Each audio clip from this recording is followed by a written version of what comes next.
Então vamos começar nossa aula. O assunto da nossa aula é o que o Holocausto nos ensina sobre Deus. Obviamente, quando a gente fala sobre o Holocausto, a pergunta é que todo mundo faz: onde estava Deus durante o Holocausto? Se Deus existe, como pode acontecer? Como pode permitir alguma coisa como o Holocausto? Tem pessoas alegando: olha, depois do Holocausto, eu não vou mais na sinagoga, eu não coloco mais tefilim. Muitas vezes você pede, quando a gente pedir a alguém fazer uma mitzvah, ele fala: olha, se você soubesse que eu passei, e assim por diante. Então, quando a gente fala sobre Holocausto, e na mesma frase a gente fala a palavra Deus, isso às vezes causa uma grande dilema. Para a gente, a maioria da gente, não conhece todo mundo que está aqui, não está vendo agora, mas para a gente talvez essa pergunta não é tão emocional, é mais intelectual. Não estou emocional, tenho certeza que cada um sinto por isso. Mas quando você iria falar com alguém que passou mesmo, realmente é uma pergunta, uma discussão muito, muito dolorosa.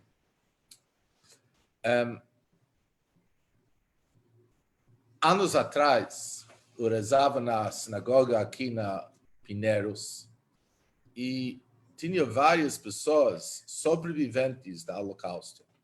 Hoje em dia ninguém está aqui mais, mas eu conhecia duas pessoas. E se posso falar, isso depende da personalidade. Cada um tinha outro tipo de atitude, vamos dizer.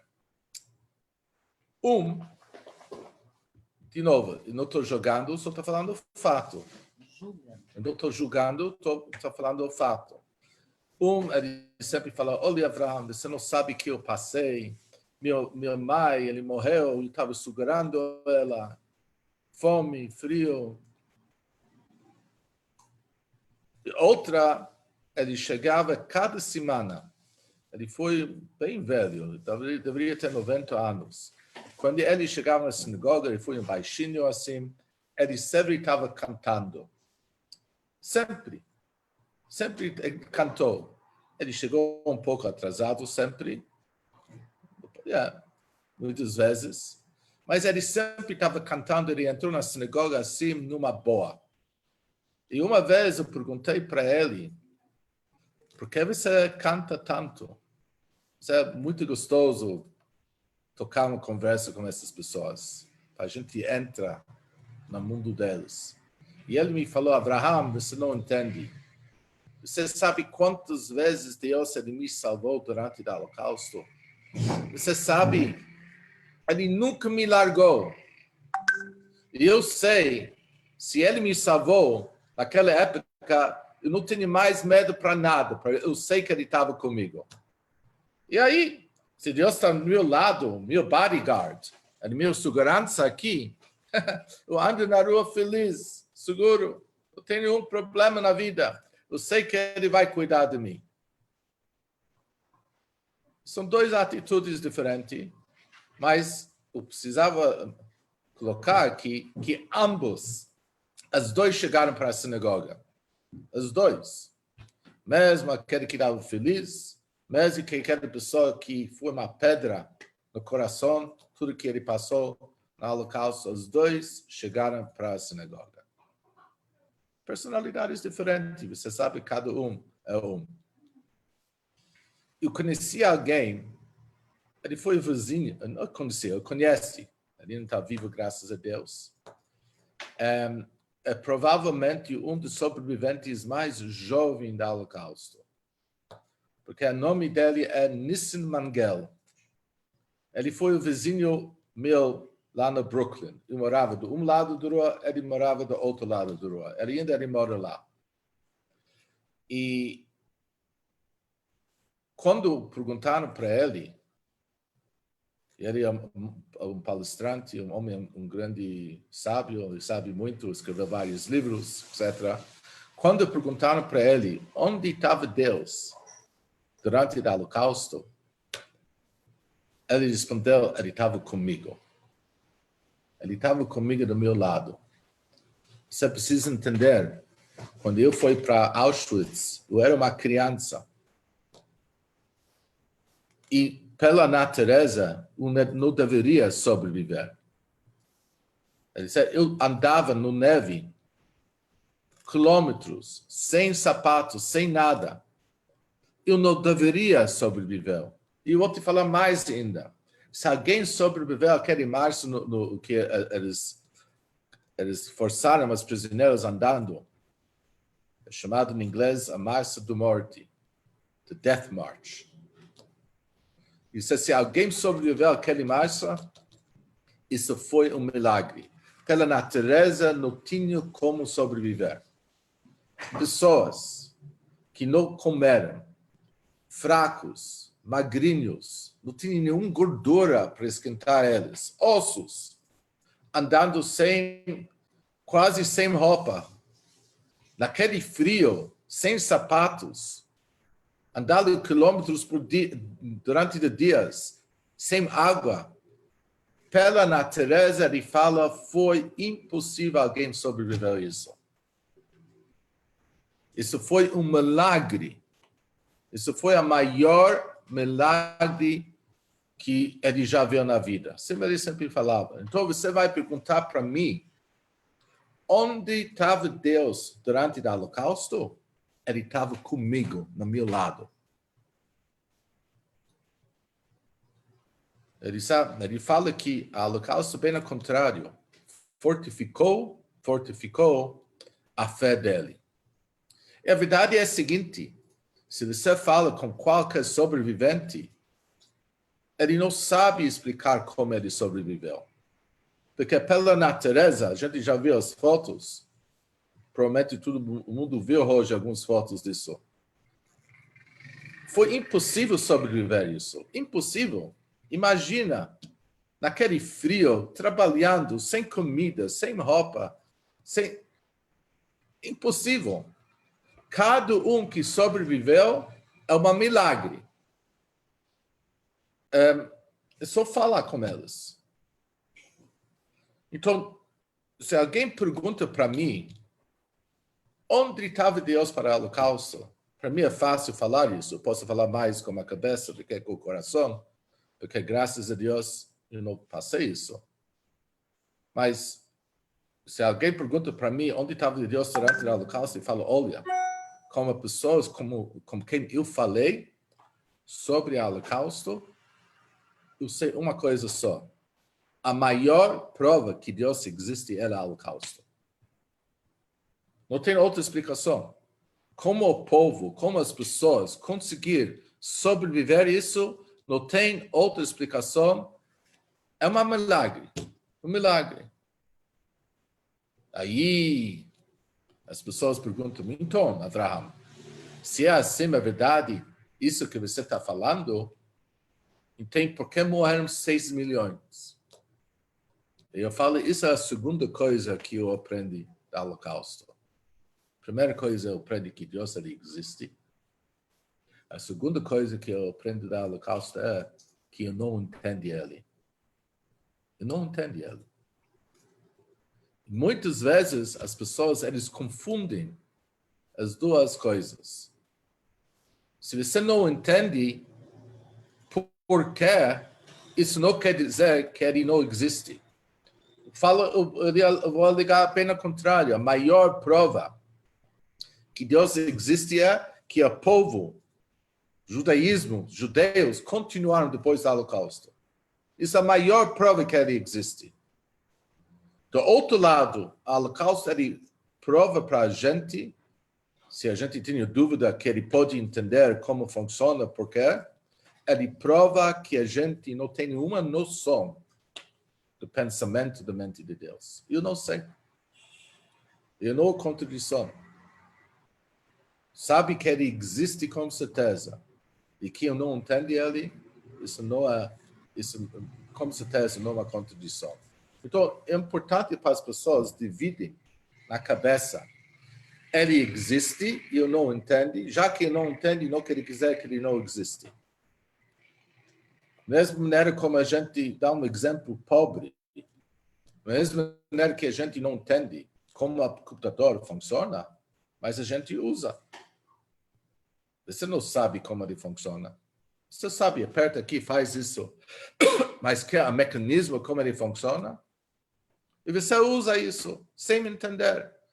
Porque você sabe que dá para utilizar. Como quando você aperta aqui, se causa alguma coisa na tela, você não tem a noção. É complicado. E a mesma coisa. Deus existe e a gente não entende ele. A pergunta por quê são das perguntas mais velhas que existem no judaísmo.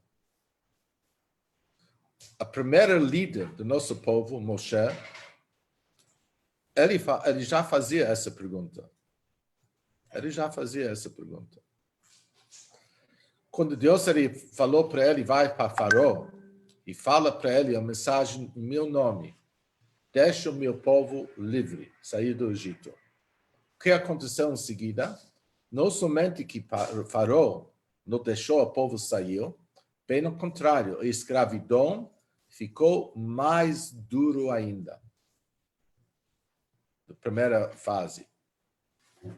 E Moshe, ele voltou para Deus, ele pergunta, Loma harioisel omazé.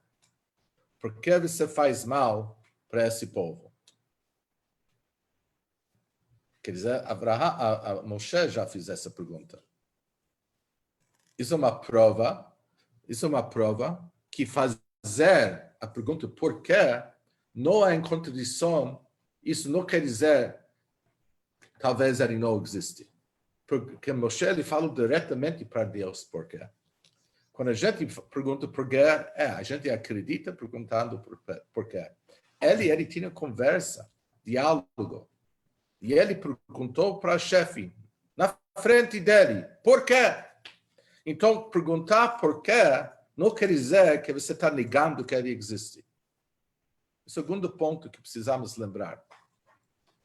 Numa maneira, se você pensa um pouco, se alguém ele pergunta por quê, isso quer dizer que Deus ele é uma realidade na vida dele. Não um conceito, a ideia abstrato, mas alguma coisa real. E deixa eu explicar por quê. Para alguém fazer a pergunta, por que Deus ele faz mal? Por que Deus ele deixou as pessoas sofrer? Por que existe sofrimento no mundo?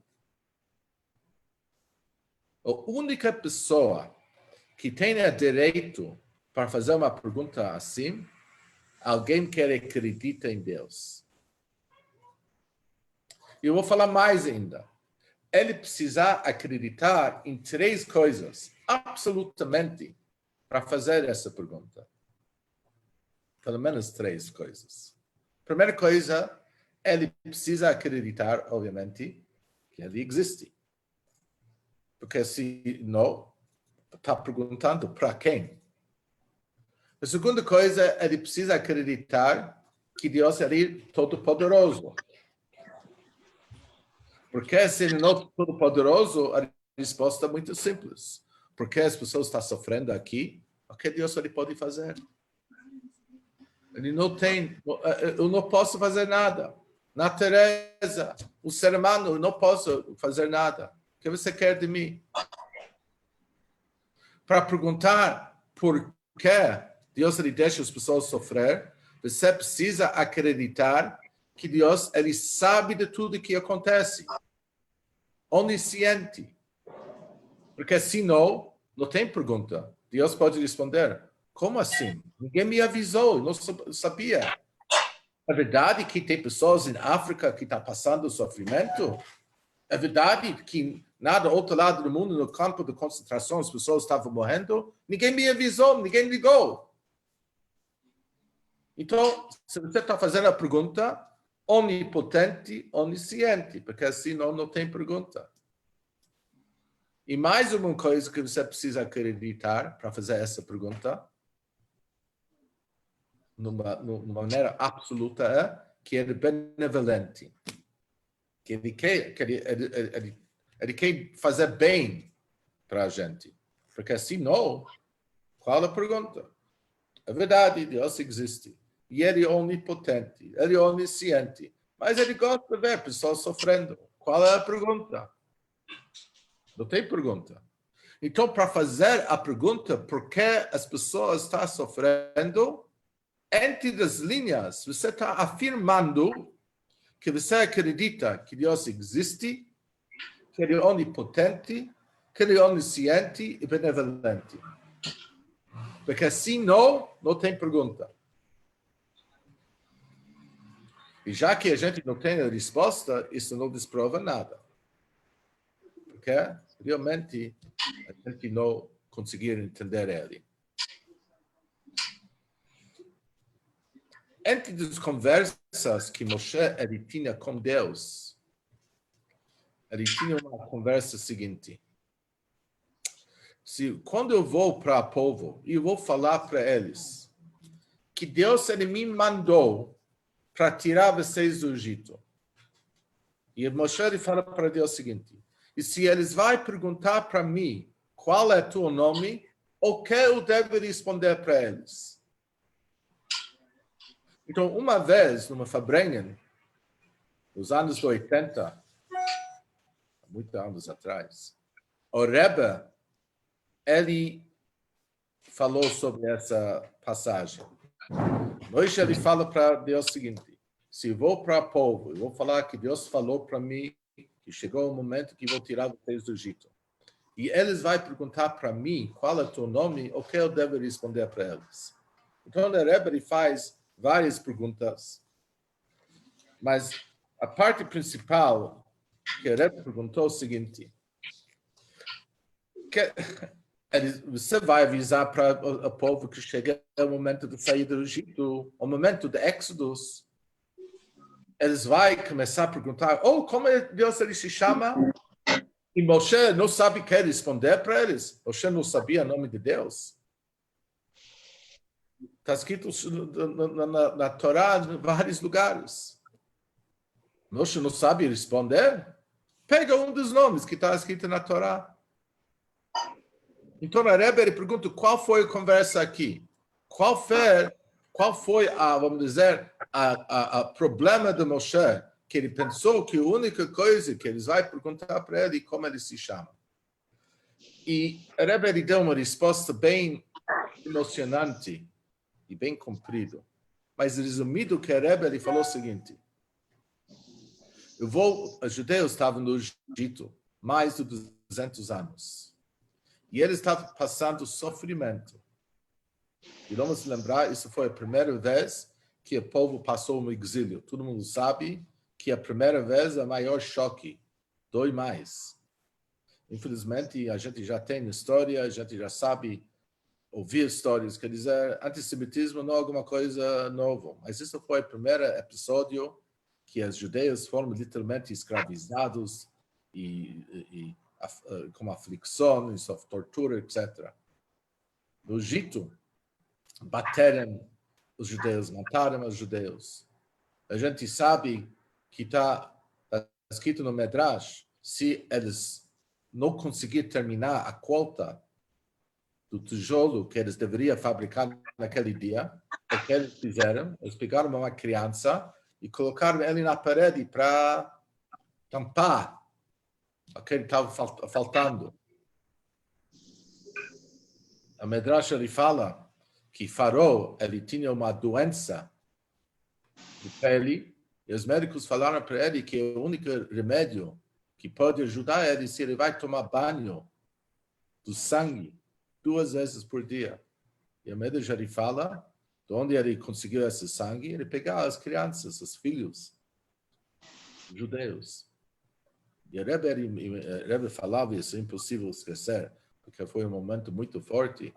A Rebbe ele falou o seguinte, Moshe, de repente, depois de 200 anos, 200 e poucos anos, que o povo está sofrendo, e para ele está tomando banho do sangue das crianças.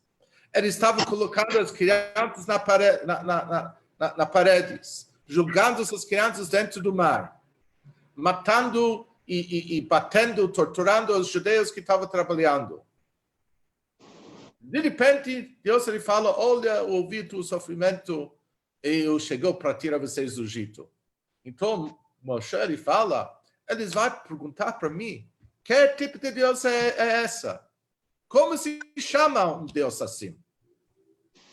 Como você descreve um Deus assim? Quando a gente estava sofrendo, vendo todo esse sofrimento, passando o sofrimento, onde ele estava? É isso que Moshe ele falou para eles. Você está me mandando comentário de mensagem. E vou falar que chegou o momento que as coisas vão melhorar. Muito obrigado. Mas onde você estava até agora? Quando eles vão perguntar para mim, como você se chama, como você explica, como você descreve um Deus assim, como vou responder para eles? Isso foi a pergunta do Moshe que ele fez para Deus. O Rebbe, ele falava isso, ele estava muito emocionante. Quer dizer, você viu que ele estava sentindo a dor daquele exílio, daquele momento. Não somente daquele momento, provavelmente de todas as épocas. Qual foi a resposta de Deus nesse diálogo? Ele falou para Moshe o seguinte. Ele falou, Eia acha Eia. Fala que Eia mandou vocês para eles.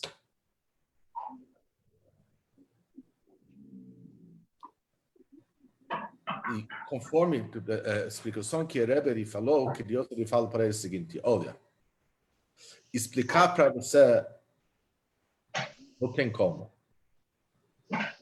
O ser humano, por enquanto, nesse momento da história, não tem a capacidade de entender isso. Mas uma coisa você pode relatar para eles.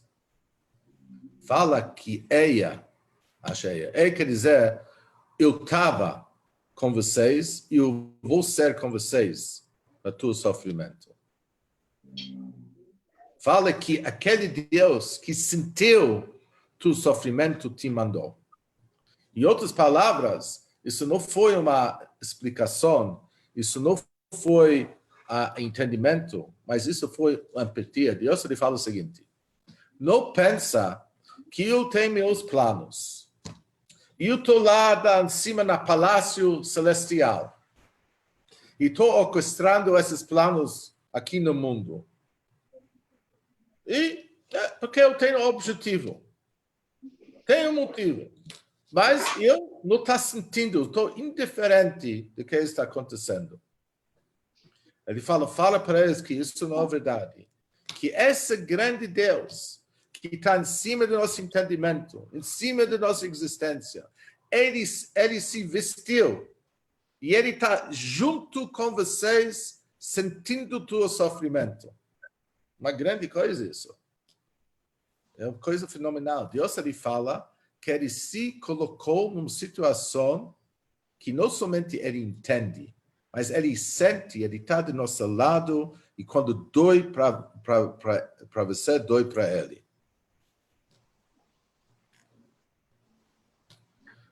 É não a resposta da pergunta, mas é um pouco do consolo.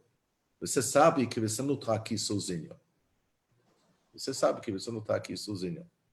Em qual seu sofrimento? E Nelson Mandela, ele fala a mesma coisa. Eu senti que Deus estava comigo no meu lado. E isso é algo que precisamos pensar cada vez. Entender talvez não, mas sabe que ele não está indiferente, ele está do teu lado. E isso dá um pouco de consolo, uma energia, uma força para a gente. Todo mundo já passou isso com meus filhos. Eu me lembro que uma vez meu filho ele caiu e abriu a coxa aqui, queixo, e ele abriu até ponto dá para ouvir o osso. Quer dizer, ele estava na escola. Naquela época eu fui professor na escola. Eu precisava pegar ele ir para o hospital, obviamente, ele precisa ter pontos. Então, a gente chegamos lá na Albert Einstein e você conhece criança, pontos. A situação mais fácil. E o médico pediu para eu segurar a Kiva, para ele segurar literalmente, porque ele estava... Eles amarraram as mãos, eles colocaram ele dentro de uma jaquete que eu não conseguia, mas a cabeça, precisa segurar a cabeça, porque não dá para dar pontos. Olha, eu não conseguia fazer isso, então, obviamente, a outra saída foi eu pedir para a Sara fazer isso. Sara está aqui do lado, rindo, mas isso é verdade. Então, Sara é a mulher mais forte e Sara conseguiu fazer isso. Mas, fazendo isso, segurando, ela sabia por que ele está segurando a Kiva, meu filho. A Kiva, talvez, ele não entendeu por que a mãe está segurando, deveria ajudar. Mas uma coisa com certeza, quando a Kiva está chorando de dor, de medo, a mãe sentiu a mesma dor. Ela não estava indiferente. Então, é isso que a gente está falando aqui, que Deus respondeu para o povo de Israel. E precisamos lembrar isso até hoje. Até hoje, quer dizer, até esse momento, que cada um passa um desconforto de uma maneira que, sabe, tem motivo, a gente não sei explicar, eu não sou profeta, mas, com certeza, Deus ele sabe porque tem motivo positivo, benevolente, e nossa dor, ele está sentindo o desconforto também. Quer dizer, não somente está olhando o objetivo, ele sente naquele momento a dor, igual da mamãe que sente a dor da criança, do filho. E às vezes precisa fazer atos que para a criança parece como inimigo, severidade, crueldade. Mas nós sabemos que mamãe segurando a cabeça de criança para a criança poder ter pontos e sair bem, só pode fazer isso com amor. Só. Então, isso também, mais uma coisa que precisamos lembrar, que a gente não tem a mínima noção como explicar, não tem a capacidade de entender. Mas com certeza, Deus, ele sente nossa dor e mesmo assim, tem motivos que a gente precisa esperar para ele responder para a gente. Se alguém ele fala para você, e tem pessoas, rabinos às vezes, que gostam de explicar por que aconteceu o holocausto. Pode falar meu nome, que ele não sabe o que ele está falando. Porque é impossível para o ser humano explicar isso. É outro tipo de inteligência, está além do nosso entendimento. Então, se ele fala isso é o motivo, ele está mentindo. A Rebbe, uma vez, aliás, ele falou uma coisa muito forte sobre o holocausto. Ele falou o seguinte, só para você ver como a Rebbe ele pensava diferente. Ele fala, não existe nenhum pecado no mundo que podia justificar o holocausto. Então, aquelas pessoas que falam que por causa disso, por causa daquilo, esse pecado, outra encarnação, eles não sabem o que ele está falando. A Rebbe ele fala, não existe um pecado, um crime, que pode justificar esse tipo de sofrimento. Quer dizer, está além de tudo isso. E a gente precisa esperar para saber qual vai ser a resposta. Falando sobre fé e holocausto e sofrimento e não entender. Vou contar uma história que Elie Wiesel, ele escreve num dos livros dele. É uma história conhecida. E ele escreve o seguinte, que num dos campos de concentração tinha uma aldeia, um shtetl inteiro que estava lá. E as pessoas estavam sofrendo muito. E eles começaram a reclamar, mas como assim? Por que está acontecendo isso? Na nossa aldeia, todo mundo rezava diariamente 3 vezes. As pessoas estavam super religiosas.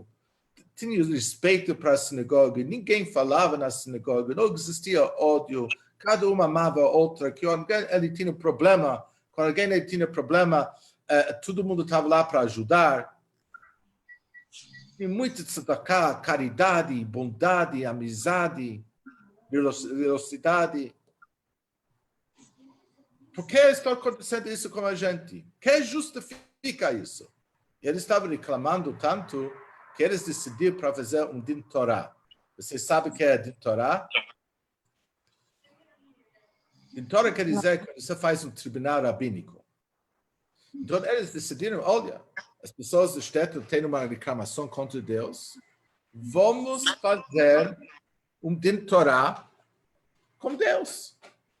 Então, tinha Shtetl inteiro lá, tinha os rabinos lá, colocaram 3 rabinos, colocaram alguém que ele vai representar aquela aldeia, Shtetl lá, colocaram outra pessoa que vai ser, como dizer, advogado de Deus, e cada um vai apresentar a causa para os 3 rabinos e vamos ver. E o que aconteceu? Começaram a falar dos 2 lados, isso. As pessoas da aldeia se defendendo, como isso justifica tanto sofrimento. Depois que os 2 lados, aquele representante que representou a aldeia, aquele representante que ele foi, entre aspas, representante de Deus, falaram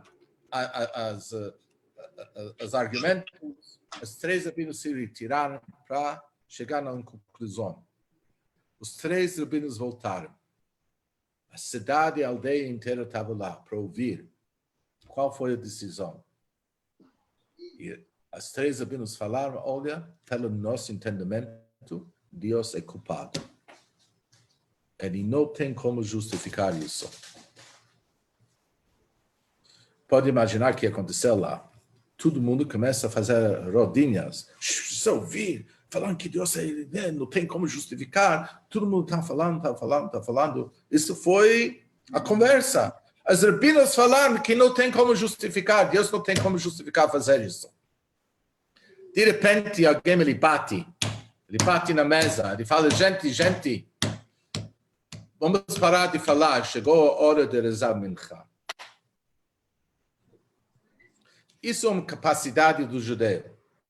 Ele fica com uma pergunta, mas isso não abala a fé. Ele fala, não tem como justificar, mas mesmo assim eu acredito com fé total e completa nele.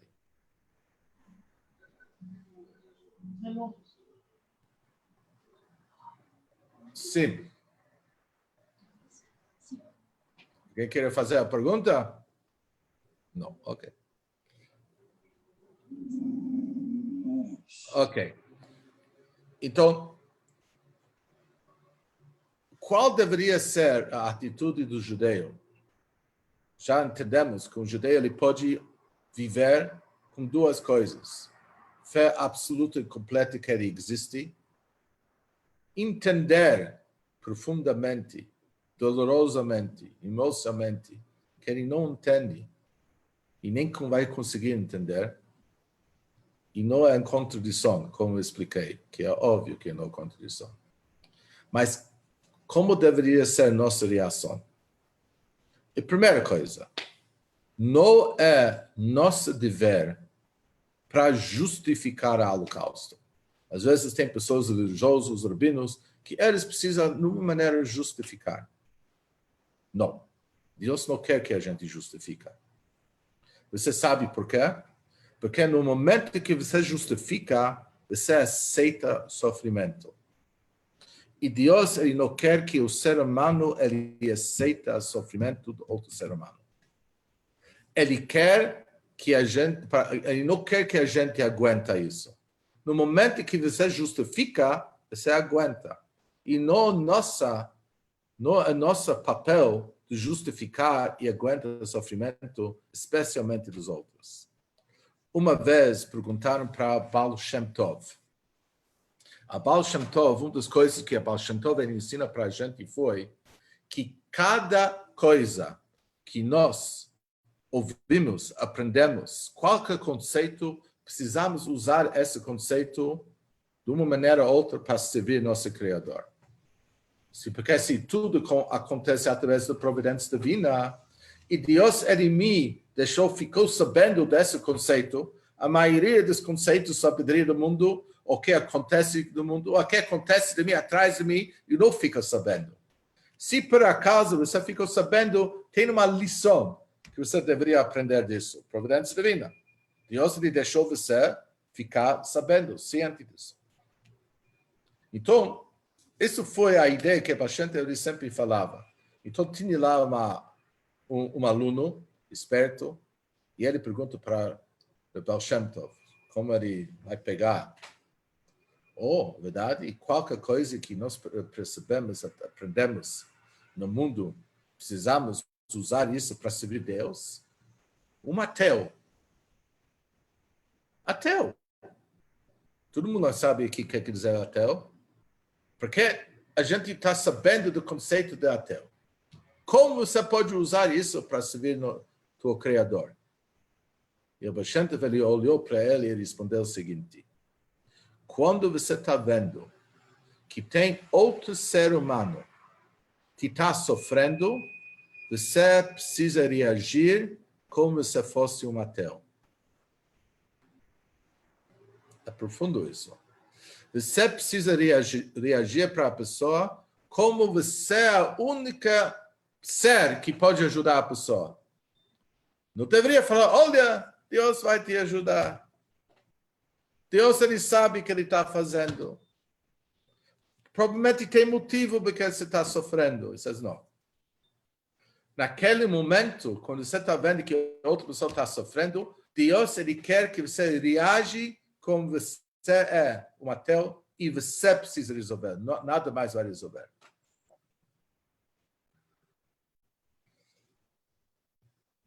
Então, vendo pessoas sofrendo, a gente precisa mostrar empatia e fazer tudo que nós podemos fazer, reagir como se fosse a única pessoa que pode aliviar essa dor.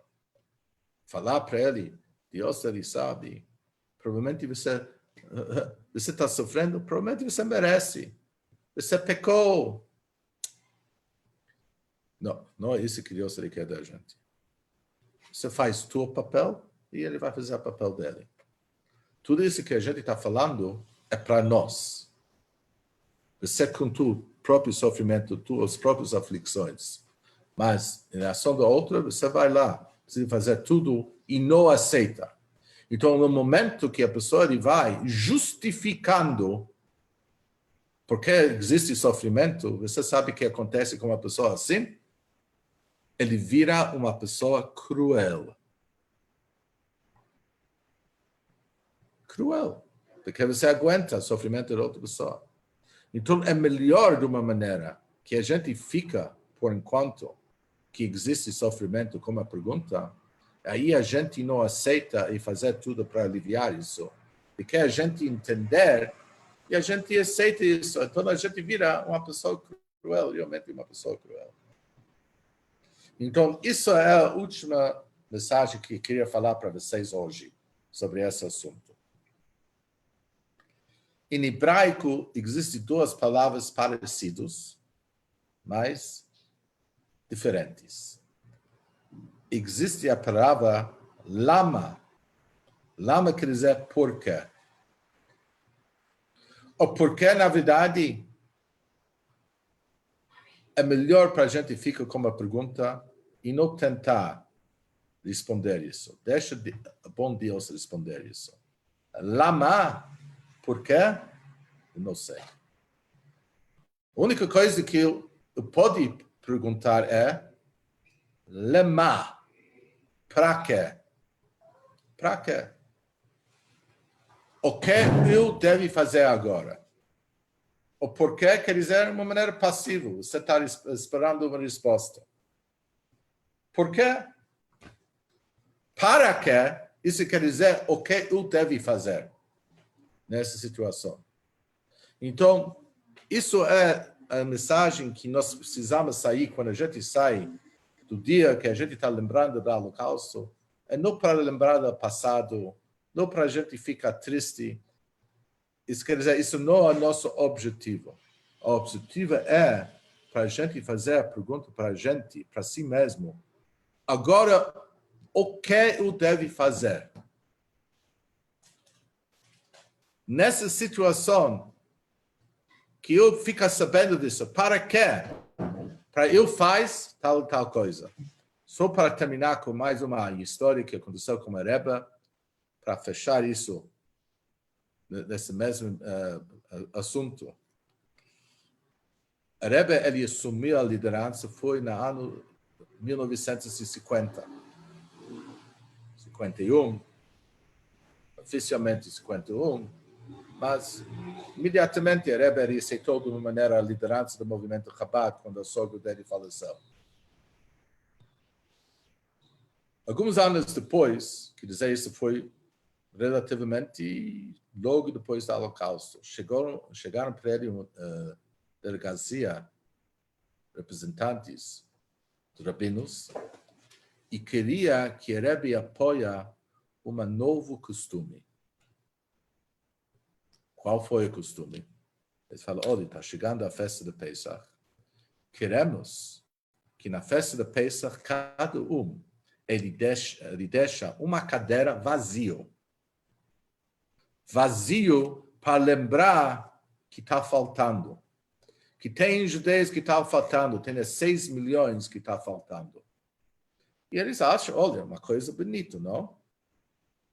Olha, lembrar. E o Rebbe falou, ele não vai apoiar. Mas como assim? Uma coisa tão linda, tão sentimental. Deixar uma cadeira para lembrar as pessoas que não estão aqui, que perdemos na guerra, 6 milhões. Por que o Rebbe não quer apoiar? O Rebbe lhe fala, olha, você vai ter uma cadeira vazia lá no Seder. Preenche ele como um judeu que não tem onde fazer a Seder. Por que deixa vazio? Eles gostaram da ideia. Disseram, Rabino, Rebbe, ótima ideia. Então vamos fazer o seguinte. Vamos fazer costume que cada ele traz duas cadeiras para a Seder. Para deixar vazio e outro para preencher, para completar aquilo que está faltando. Ótimo, vamos combinar ambas as ideias. A Rebbe fala, não concordo. Vocês por que não? Porque se tem um lugar vazio, preenche ele como judeu, que precisa o lugar onde fazer a Seder. Então, vamos deixar. A Rebbe diz, não, vocês não entendem. Se tem lugar na mesa para mais uma cadeira, você quer fazer alguma coisa para 6 milhões, traz um outro judeu para ser presente. Isso quer dizer, lema, o que eu preciso fazer?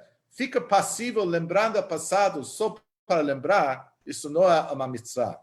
Quando a gente fica lembrando dos 6 milhões, a pergunta é, o que nós vamos fazer agora para preencher o vazio? Não o que a gente vai fazer para lembrar, apenas para lembrar. Então, a gente está aqui, que todo mundo está comemorando esse dia, e precisamos assumir que eu vou fazer alguma coisa. Não apenas para lembrar, mas para preencher aquilo que está faltando por causa do Holocausto. E isso deveria ser nossa reação.